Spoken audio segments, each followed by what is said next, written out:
nga fii dañu am ay président groupe parlementaire wala président groupe parlementaire Yewwi foofu ca Europe dañu am groupe parlementaire LGBT ndaw si mooy vice présidente bi ndaw si ànd na ak Justin Trudeau président premier ministre Canada def ay défilé góor jigéen ñu tuddi ko gay pride bu dul benn yoon du ñaari yoon mu nekk sa sàppe yu jëkk ya ndaw sos moo tax nag comme que lii may wax dama ci sóoraale l'opinion internationale ndax dañu mën a tooñ nettali naa la léegi fii lobby yi bëggoon a jaarale ko ci ambassade Hollande xeex nañ ko ba waa ji ñibbi nettali naa leen léegi ñu bëgg a jaar ci ay organisation des droits de l'homme Assane Dioma Ndiaye wéq leen te waa jooju moo ko dox Peter Wang mu échoué ñibbi nettali woon naa leen fii il y a quelque temps UNESCO bëggoon a jaar ci li mu ñuy dimbali ci njàng mi daal di bëgg a dugal des notions LGBT dans le système éducatif foofu tam ñu échoué voilà léegi nag ñoom dañu bëgg a def seen sànni tàccu dañu bëgg a préparer élection yi jaar fa pour am la garantie que kii ñëw ëllëg kii falu ëllëg parce que Macky Sall la jeexal na day dem bokkatul dañu bëgg am garantie que kii ñëw ëllëg dana leen mën a xàllal yoon ndax ñu am la ñu am Gabon ñu mën fi am la ñu am Centrafrique am que Île Maurice am que Cap-Vert ça ne passera pas alors kon opinion internationale bi la Jamra di waxal moo tax ma préparé un petit texte en français pour que ñu dégg li ñuy wax ak xeex bi Jamra fas yéene xeex ak ñoom ñu ngi préparé une tournée Touba Tivaouane Ndiassane Thiénaba Niassène Medina Baye Layène ak église bi parce que ni diine alxuraan rëbbee borom ñaari tur yi sóoratul Tawba sóoratul Anfal sóoratul Ankabut sóoratul Anbiya yi fukki fatwa ak juróom benn noonu la suñu mbokku catholique itam kenn demul ñu des dans l'Ancien Testament téere bu ñuy wax Lévitique chapitre 18 verset 22 suñu borom nee na coucher avec un homme comme on couche avec une femme est une abomination loo tax le pape Jean-Paul II daal di wéet ci waxi dofam yooyu la naan nañuy ñaanal couple góor jigéen yi bëgg a sëy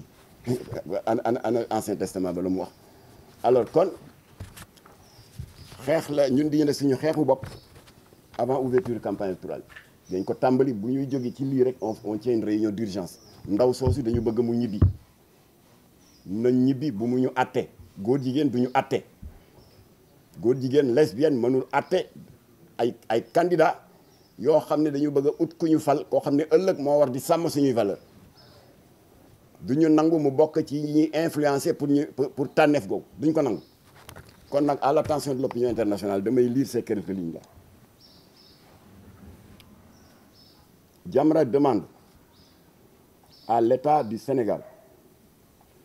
d'exclure du territoire national la chef de mission de l'Union européenne à Dakar, Madame Malin Anna Borg,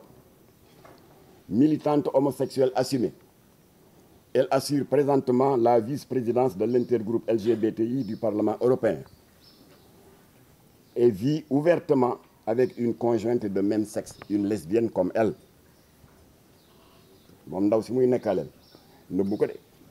waaw day ànd ak moom di dox comme monsieur ak madame waaye fii madame ak madame la. Les autorités religieuses du Sénégal seront incessamment informées en ces termes. Dinañ wax sëñ Mountakha sëñ Babacar Massi ak ñeneen dinañ leen ne Union européenne jigéen buy sëy ak jigéen di kàngam bu mag ci mbirum góor jigéen la ñu yónni fii ngir mu saytu élection présidentielle 2024 yi laajul xam-xam bu rëy ngir nangu ne am na lu làqatu ci ginnaaw ndax daganal neex na xari mbirum góor jigéen ci réew mi moo tax a jóg Union européenne ginnaaw bi UNESCO échoué ah déedéet loolu ci texte bi la bokk parce que lii dafay jëm ci kilifa diine yi. Alors maintenant figure très en vue dans le militantisme LGBT européen la chef de mission d'observation de l'Union européenne au Sénégal, Madame Malin Anna Borg, promeut activement la reconnaissance et l'acceptation des normes homosexuelles à travers le monde. Toutes les actions et revendications au quotidien que mène Malin Anna Borg comme dans ses missions à l'étranger, sont soutenus par sa farouche volonté de faire la vulgarisation des unions contre nature, notamment la légalisation de l'homosexualité. Lolo item, apparemment très contrarié par la posture ferme et constante du Sénégal dans le rejet systématique des déviances sexuelles, rejet officiellement exprimé par la voix la plus autorisée du pays, en l'occurrence le chef de l'État, à travers de multiples fins de non-recevoir diplomatiquement opposés à de hautes autorités occidentales, qui ont tous essuyé de cinglants revers en remisant au placard leurs propositions indécentes pro-LGBT. Les prises de position sans complexe de Mme Malin Anna Borg et son activisme débordant pour que les adeptes des unions contre nature aient droit de citer partout où elle est appelée à servir sont bien connus à l'échelle mondiale. En choisissant cette fanatique de l'idéologie LGBT pour diriger la mission d'observation des élections au Sénégal, pays réputé fortement attaché à ses valeurs socio-religieuses de base, où les deux grandes religions monothéistes révélées, l'islam et le christianisme, embrassées par plus de 98% de la population, rejettent sans équivoque cette abomination. Alors l'Union européenne, en envoyant cette dame-là, affiche clairement sa volonté de faire du Sénégal un cheval de Troie pour faire passer à travers cette inopportune ingérence électorale un agenda caché. Malin Anna Borg s'est distinguée par le passé par une attitude blasphématoire à l'égard de Jésus-Christ, Isa ibn Mariam, l'un des prophètes les plus vénérés, aussi bien par le christianisme que l'islam. Effectivement, cette dame a soutenu et défendu, contre vent et marée, une œuvre blasphématoire impie représentant Isa ibn Mariam dans une attitude que la décence et notre morale de croyants nous interdisent de décrire. Ça m'a teggin may wax la mu def jëmale ko ci sanga bu tedd Seydina Isa waaye da ngeen di dem ca Google ngeen tapé turu ndaw si ngeen tapé Jésus-Christ ngeen gis la mu fa wax teggin mayewul ma di ko répéter ndax dafa jéggi dayoo. C'est 10 000 fois pire que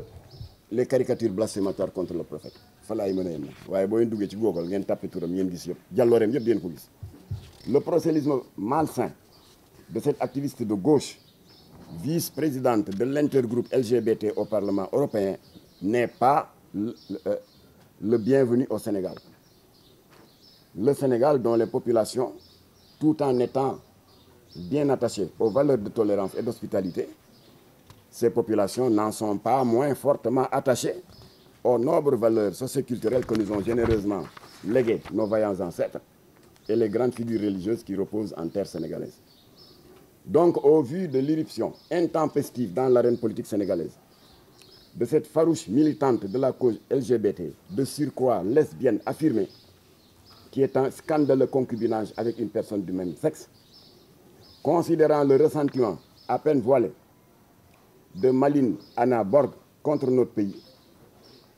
pays qui n'a eu que le tort de résister aux pressions multiformes de différents lobbies LGBT occidentaux qui en veulent viscéralement au Sénégal de n'être toujours pas tombés dans leur escarcelle à l'instar d'une bonne quinzaine de pays africains, considérant que les populations sénégalaises imbues de leur foi religieuse ont toujours su imposer aux autorités étatiques de notre pays et sous tous les régimes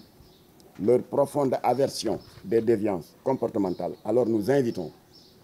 tous les citoyens sénégalais, soucieux du devenir de notre pays et de la sauvegarde de nos valeurs socioculturelles de base, de se joindre à l'ONG islamique Jamra et à ses alliés de Dar al-Qur'an wal Ihsan, dirigé par l'éminent imam Ratib de Rufisque, El Hadji Aliou Dia, de l'ONG islamique et ses alliés effectueront une tournée nationale d'information dans les cités religieuses pour démontrer, dossier à l'appui,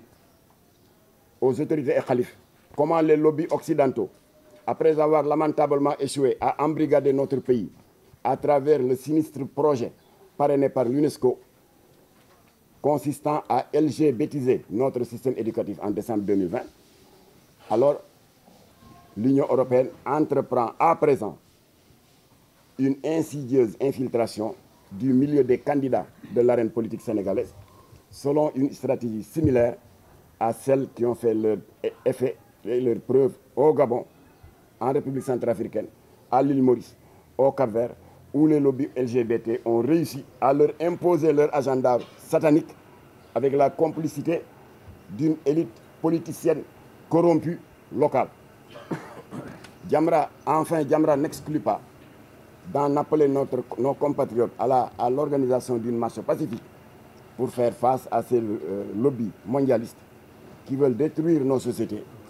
à travers une nouvelle trouvaille